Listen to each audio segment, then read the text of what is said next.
Hello everyone. In this video, we are going to be exploring America's only water cavern, Penn's Cave, located in central Pennsylvania near the intersection of Interstate 80 and Interstate 99. I love that you can explore this cave fully by traveling via boat. There's no need for walking in here. I like that there are many unique formations here, and I like that we get a description of the origins or stories of what they look like. Let me know in the comments below if you have visited Penn's Cave before. If you enjoyed the video, please give this video a like and subscribe to the channel if you want to see more videos like this from me. Thank you so much, and I hope you enjoyed this video. And I'll be your tour guide today. As we go through the cave, there are a few rules that I'll need everyone to follow to make sure we have a safe and fun trip. So rule number 1, please do not stand up or switch sides during the tour. That'll cause the boat to rock, which can make someone around you uncomfortable or anxious, and it can also make it harder for me to drive the boat. Rule number 2, please do not touch anything in the cave. Our hands create a natural oil on them, and when that oil gets on the cave walls and formations, it can stop them from growing. Finally, rule number 3, just try to keep your hands and phones and stuff inside the boat at all times. We are going to be bumping into a few rocks and walls today, and while the boat's ready to bump into things, we don't want any hands or fingers to get caught between the boat and the rocks. Any questions? Cool. So throughout our cave today, we're going to see a lot of formations that grow from the ceiling.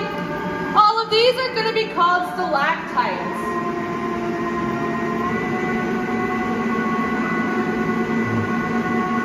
Opposite of our stalactites, we'll also be seeing stalagmites, which grow from the ground. And when both formations grow together, we get what's called a column. A fun little trick to remember this is stalactites. Hold on tight to the ceiling. Stalagmites might reach the ceiling someday. And columns, well, that's just what you call them.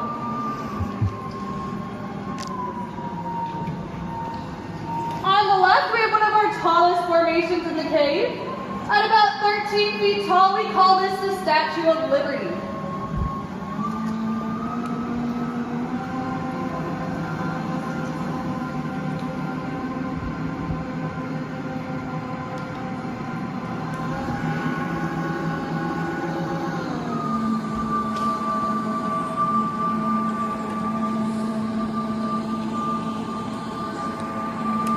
So Penn's Cave is about 3 to 5 million years old, and it was first formed whenever water came in through all of the holes and cracks in the ceiling, and the water combined with carbon dioxide to create carbonic acid. This acid then ate away at the surrounding rock to eventually create the cavern we are in today. Eventually, that carbonic acid ate away to an underground spring over near the entrance, letting in all of that spring water to flow throughout the cave. In our cave today, we're going to see all of this gray rock everywhere. It's what makes up the cave. It's called limestone. And the limestone in here is about 500 million years old. It was actually once part of the ocean shelves. We'll also be seeing a lot of this reddish brown color in the cave. All of this is going to be iron oxide, also known as rust. Then you'll also notice quite a bit of white on all of our rocks and formations. We're also going underneath quite a bit of it. All of this white stuff is called calcite, and calcite is also what makes up chalk, seashells, and is a main ingredient in antacids. So in the future, if y'all ever stuck in a cave and get heartburn, you could just lick the walls. In front of us, you'll notice a group of formations here we call the Garden of the Gods.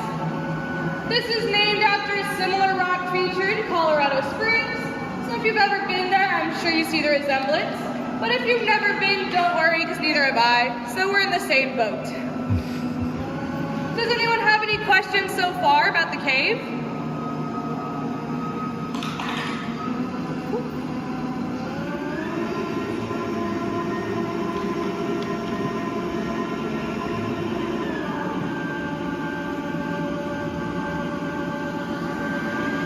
Are there like metals in this cave, like you said about like the iron, rust? We do. So we have the iron that's throughout the cave, and then we do actually have magnesium in part of the cave.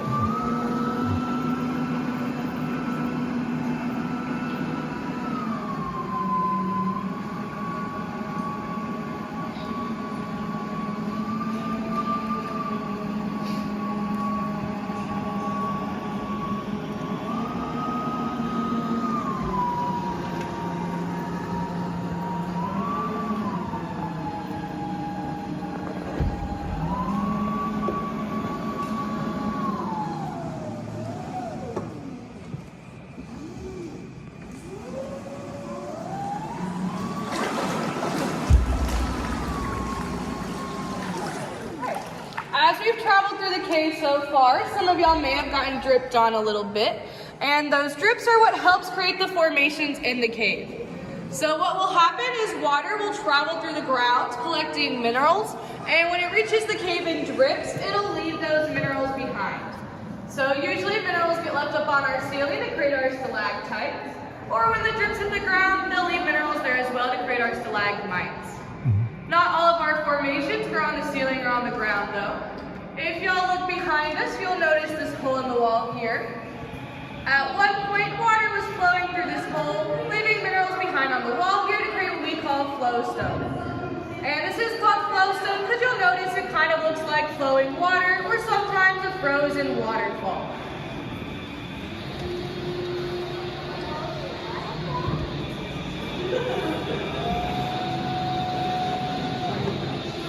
Hello everyone.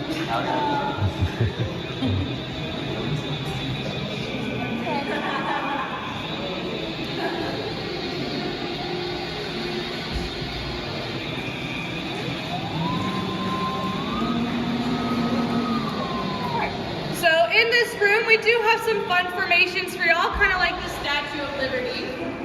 Up here we have, it kind of looks like a turkey. See his head, body, and tail feathers.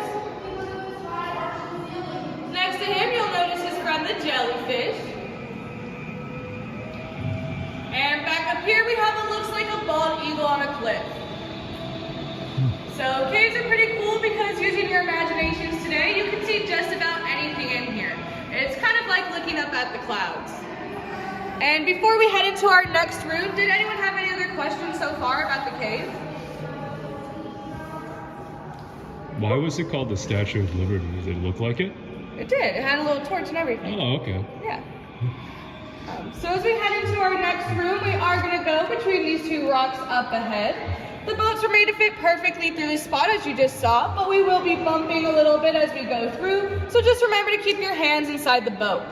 And for those of you sitting on the side opposite of me, please watch your heads for this rock. We do get kind of close to it, so you might have to duck a little bit as we go through here.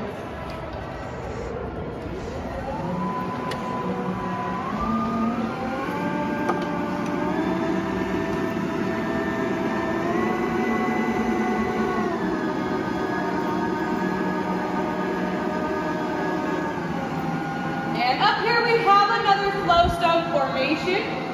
Notice how this one does look a bit more like a frozen waterfall.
We've traveled into this next room, y'all may have noticed these rocks have fallen down. And this actually happened at the end of the last ice age 10,000 years ago. So what happened was when these rocks were on the ceiling, ice got in between the cracks of all these rocks and expanded the space between them. So whenever the ice melted, these rocks came falling down. After these rocks fell, calcite came and clogged all of those cracks in the ceiling. And since calcite clogged all of these cracks, not as many drips happened on that side of the cave, which means not as many formations were made. But there are a few pretty cool ones that we can show y'all. Up here we have what kind of looks like a bear or a lion. We even call it the Nittany Lion after Penn State. And next to him we have what looks like Buddha, or Jabba the Hutt from Star Wars, or even a gorilla. And on the opposite side we have what looks like an owl. Behind our Nittany Lion, there is a tunnel that goes up to the surface, and this is where the cave was first discovered in 1795 by a man named James Martin. So he saw a hole in the ground, decided to crawl through and check things out one day, and discovered Penn's Cave. When he discovered the cave, he said that back behind these rocks, he found a fire pit with some Native American artifacts in it. And some of those artifacts did include like pottery shards, arrowheads, beads, and he also found a couple mountain lion skulls. So we believe that Native Americans and animals used to use the cave as shelter during harsh winters because it does stay 52 degrees in here all year round. So I'm sure y'all can imagine that 52 degrees would feel really nice when it's freezing cold outside. The entrance we came through today was not discovered until 1860, so it did take them another 65 years to realize the other giant hole in the ground was a part of Penn's Cave. But after they discovered that entrance, they decided to start giving tours of the cave in 1885, and we have been giving tours ever since. Are there any questions about any of that or anything else in the cave so far? I wonder how old is the person that found it? Oh, the person who found it? He found it in 1795. No, I mean, how old is he? He's a kid or he's a adult? How old is he now? No, when he caught. How old was he? Oh, sorry. I believe, if I remember correctly, he was either in his 60s or 70s, and I believe he was a pastor or a priest from the area nearby. So, yeah, I definitely wouldn't want to crawl through a hole at that age, but I guess he had other plans.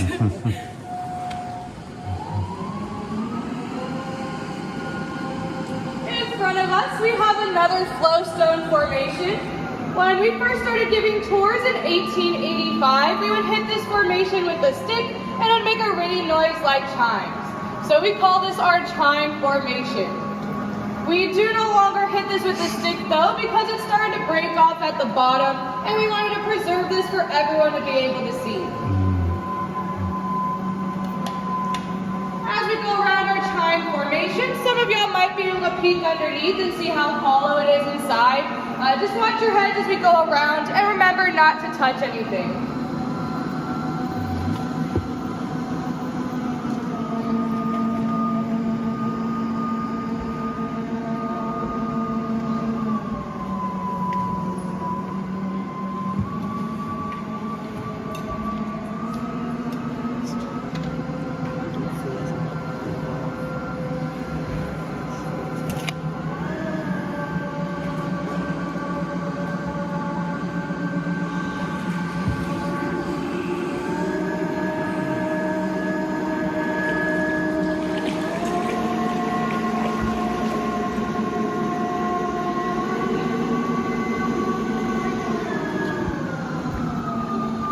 So the entrance that James Martin found can still be seen today. If y'all were to go back to the parking lot and go past the soda machine out there down that grassy hill, you'll find a fenced-in area where that entrance is at.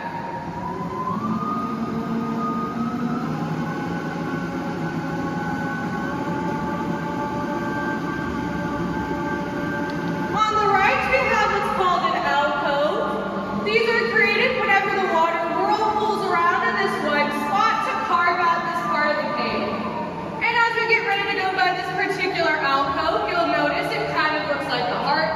So we call this the heart of Penn's Cave. And the heart of Penn's Cave is one of our most romantic spots in the cave. We have actually had marriage proposals, weddings, and vow renewals here.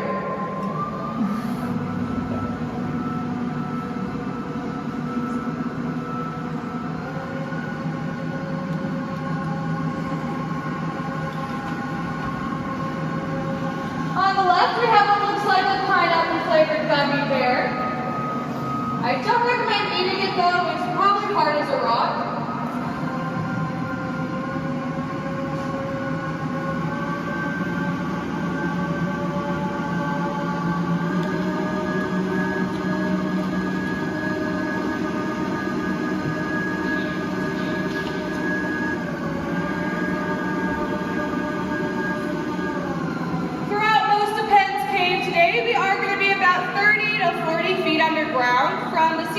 cave to the surface.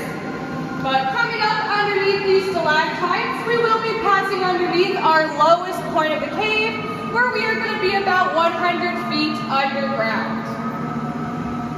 And as we are passing underneath our lowest point, we are also currently underneath our bison pasture. So I'd watch out for any drips here. If y'all do get dripped on though, don't worry. The limestone's a natural filtrate, so it'll filter anything out first.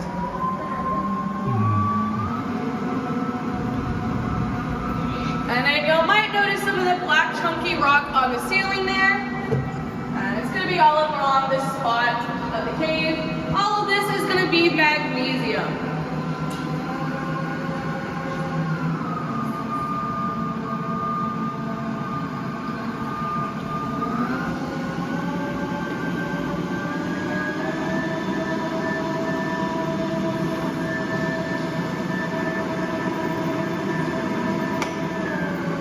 When we first started giving tours in 1885, we had to use lanterns to light our way through the cave. However, this end of the cave was not well ventilated at the time, so the smoke from those lanterns did not always exit the cave, and it landed on some of our formations like to the left, causing smoke damage.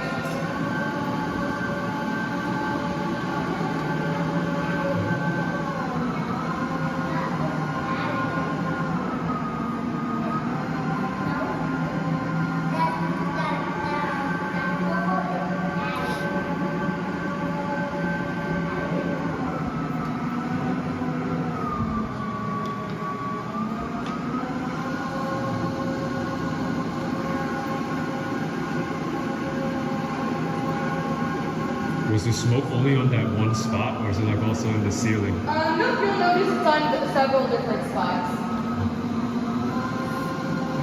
There's actually another big spot on the right side with smoke damage as well. And then on our left, we have what looks like the Canadian side of Niagara Falls. And above it, we also have the American side.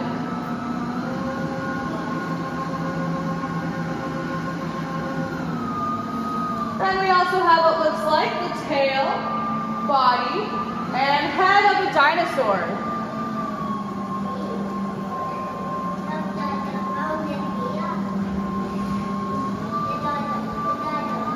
And over on the right, we have what's called cave bacon.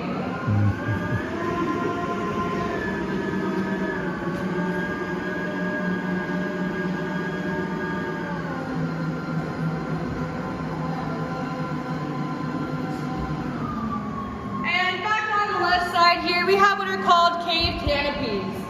So these were once flowstone formations built on top of mud banks, but when the mud banks got washed away from underneath, the cave canopies were left hanging by themselves. These do weigh a few thousand pounds, which means they are actually able to support themselves.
They pop right now.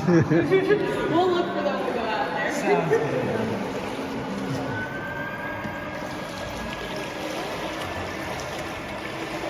So we are currently sitting in our last room of the cave, and we're also underneath the white Penn Cave barns y'all may have seen when you drove in today.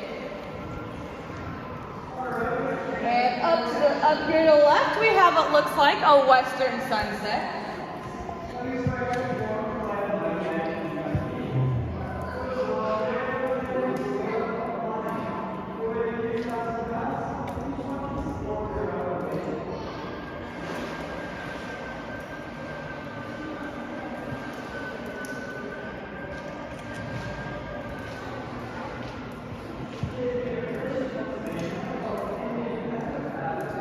And we have the dawn before the day.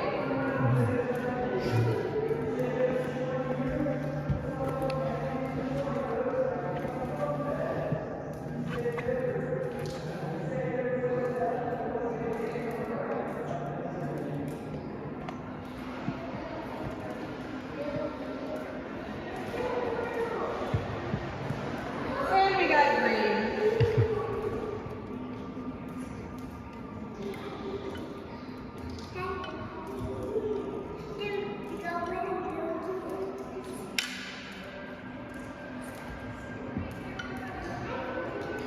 And when we combine all of these colors together, we get a rainbow.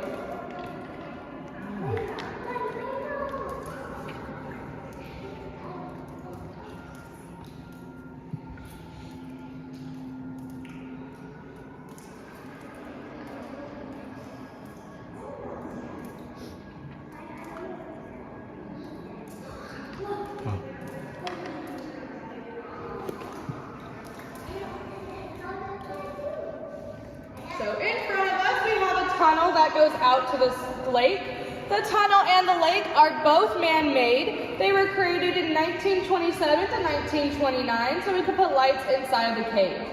When they created the lake, they also put out there a hydroelectric generator and dam, so the cave was powered with hydroelectricity from 1929 until about 1943.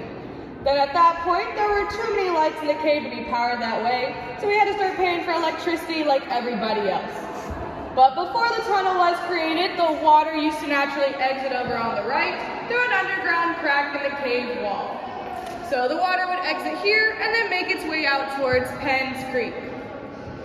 And before we go out to the lake, are there any other questions that you guys had about the cave? Does the water level ever fluctuate in here?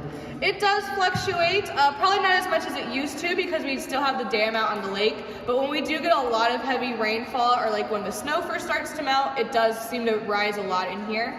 The highest we've ever seen the water level was actually after Hurricane Agnes in 1972, and when y'all go back to the dock, if you count up 7 steps, that's where that water level was at. So it can get pretty high in here sometimes. Any other questions? Then we're gonna head out onto the lake really quick, take a trip around there, and then we'll come back into the cave. Are there fish in here? We do have fish in the water. We stock rainbow trout on the lake outside.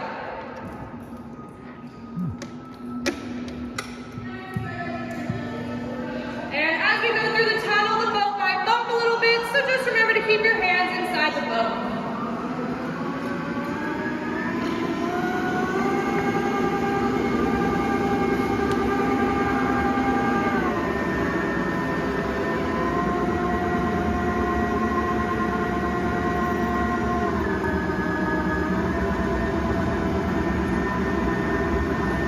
Was the hole like blasted with dynamite? No, they didn't want to blast dynamite too close to the cave entrance because they didn't want any rocks to fall, so they had to dig this out.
as we go around the lake today, we might be able to see some of the deer and elk that are part of our wildlife enclosures.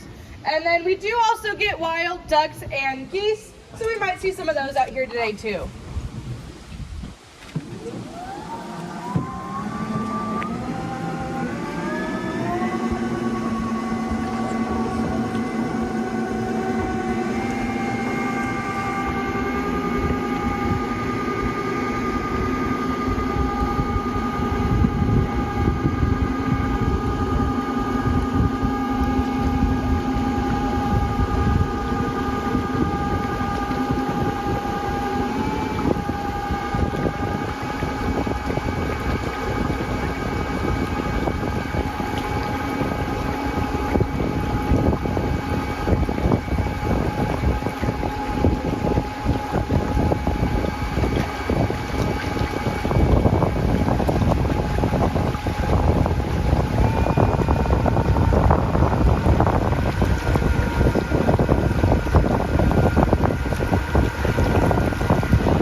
white building on the other end of the lake is where we used to have the hydroelectric generator.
that second boat past us real quick before we head back into the cave.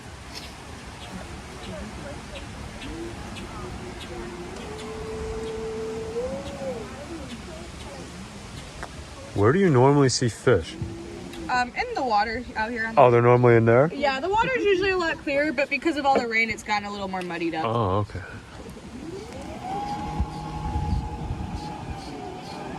Why was the hydroelectric power station out of service? Because it's just easier to just use all one source of electricity, and so since there's too much lights for the hydroelectricity, they just pay for it now. Okay.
We get ready to go back into the tunnel. Please remember to keep your hands inside of the boat. We will be bumping again through there.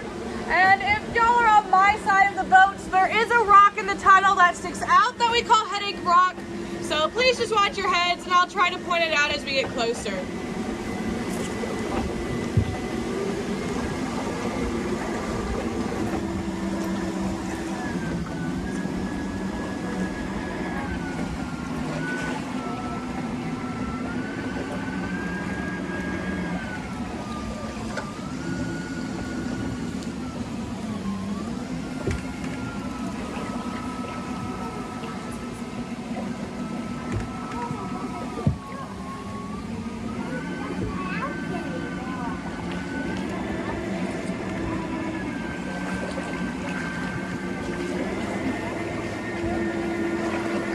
Headache Rock should be starting to poke out here soon.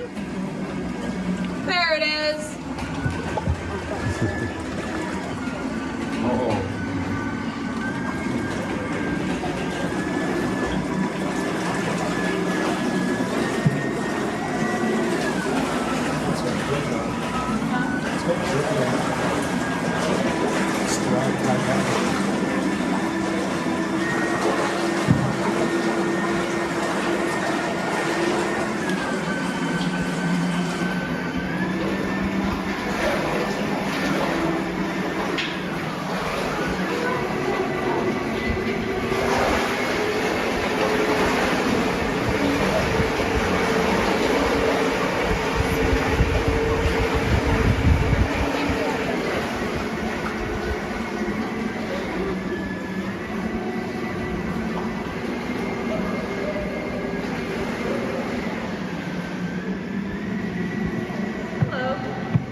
Shark's fin sticking out of the cave wall.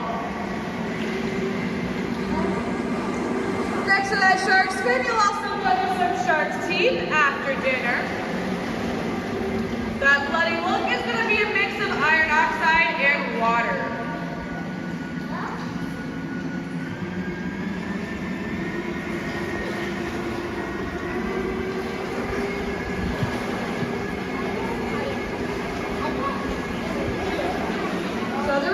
Penn Cave is 52 degrees at all times is because caves tend to be the average temperature of the area they are in.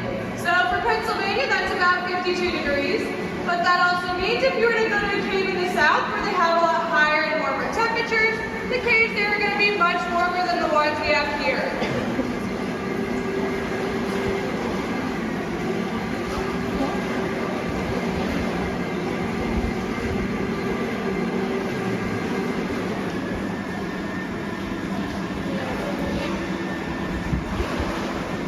We begin to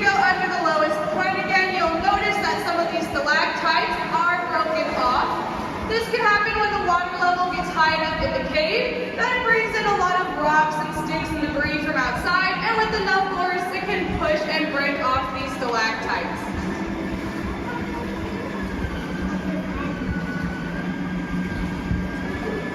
Most formations in caves can take anywhere from 100 to 400 years to grow just 1 single inch. And this formation in front of us is one of our oldest in the cave. This stalactite is about 35,000 years old.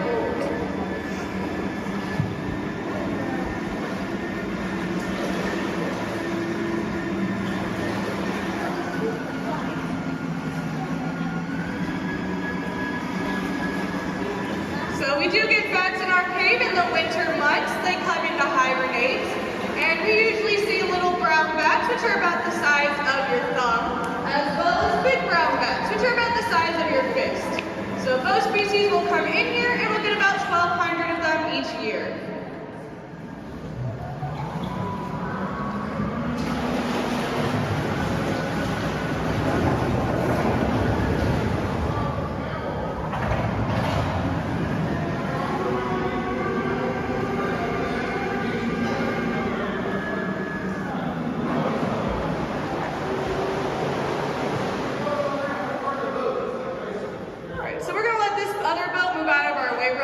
And then we'll be able to go through.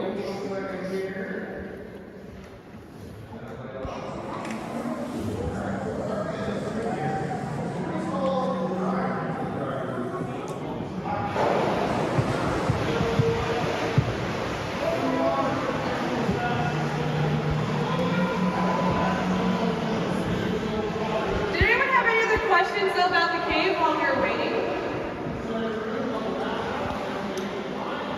The cave only has like one path, right? Pretty much, yes. It's just the way the water flows. We pretty much see everything in the cave. In the last room, there are a couple smaller rooms that stick out of it, but they're either very hard to get to or they're very small and don't really fit many people in them.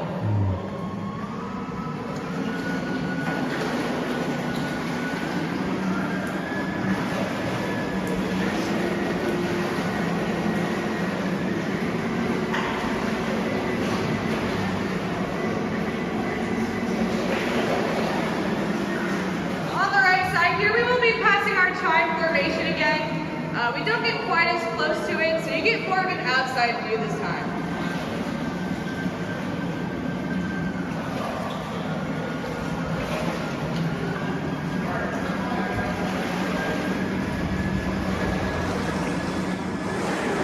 And as we get ready to go back through the strait, just remember to keep your hands inside the boat.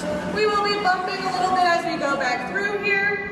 And if y'all had to duck the first time you came through this spot, unfortunately you will have to duck again. Hello. Leave the lights on. Okay.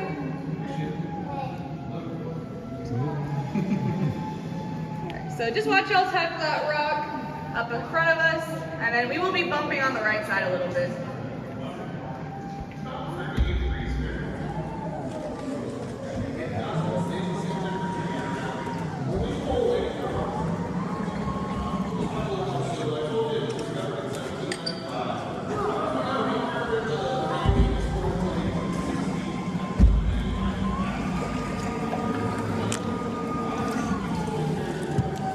As we ran to this room, you'll notice up here what are called curtains and draperies. And we can also see our garden of the gods again. Some even say this is the best view in the cave.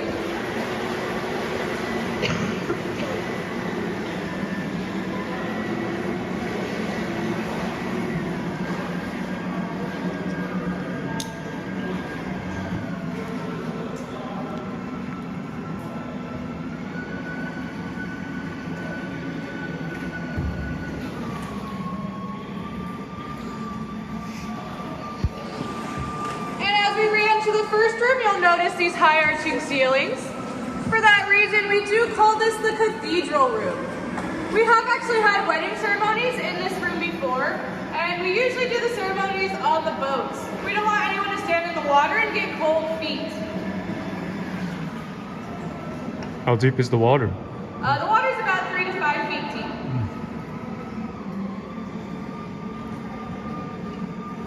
In our cathedral room, you'll notice a pair of angel wings in front of us. on the right side, the Statue of Liberty will now start to look like the Leaning Tower of Pisa.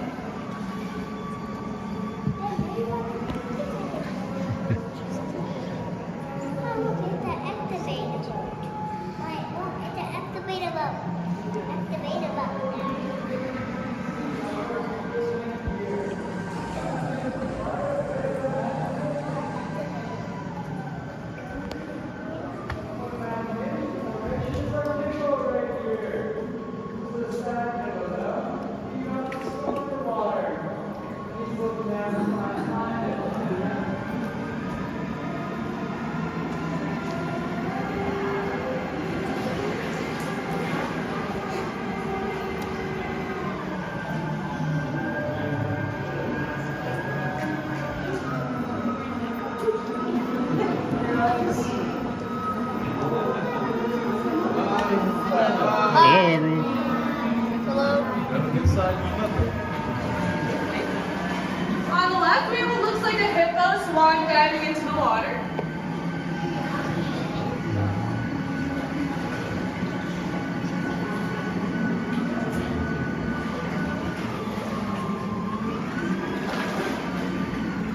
And as we come back around this corner, you'll notice an elephant stepping out of the wall. So you can see his ear covering his face, as well as his trunk and his foot. And this elephant has been in our cold cave for so long, he does get a bit of a runny nose, but it's not that bad. As I am docking the boat, if y'all could just remain seated for me until I have the boat fully docked, and I am standing up at the front to help y'all get off the boat. But go ahead and take this time to make sure y'all have everything you've got on board with, such as any keys, phones, purses, wallets, bags, stuff like that. And thank y'all so much for coming out to Penn's Cave today. I hope y'all had a great time. I had a good time too.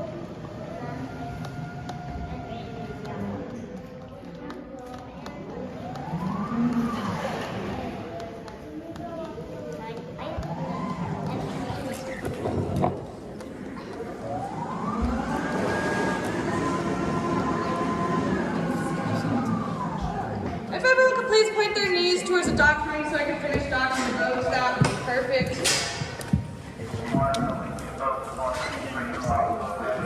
Excuse me?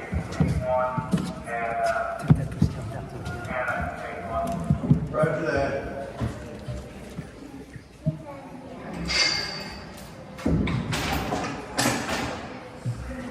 Give me 1 second. When y'all get off the boat, watch your step once again. And once again, thanks y'all for coming out today. I hope y'all had a good time and have a good rest of your day. It's a very interesting map of all the caves in the U.S. Seems to be a list of 44. Go where it's loaded.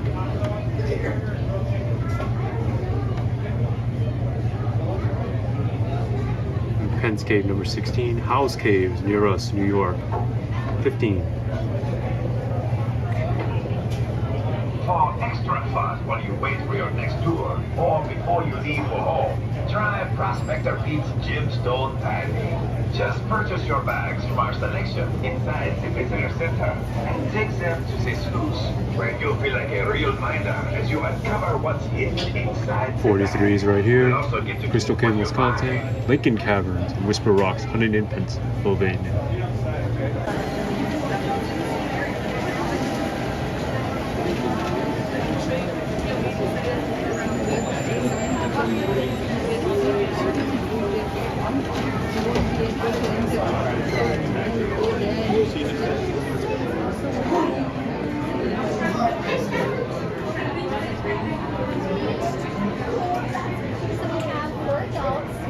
I just want to make sure that I do this next.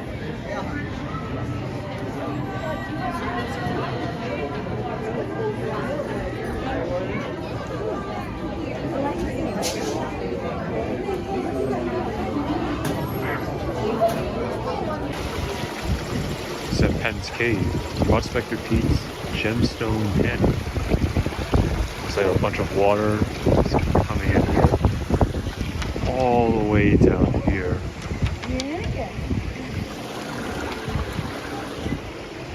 And it seems that you can like be like in a gold rush or something and try to fish out for some stones. I'm not gonna put my hands in there and the water's all brown.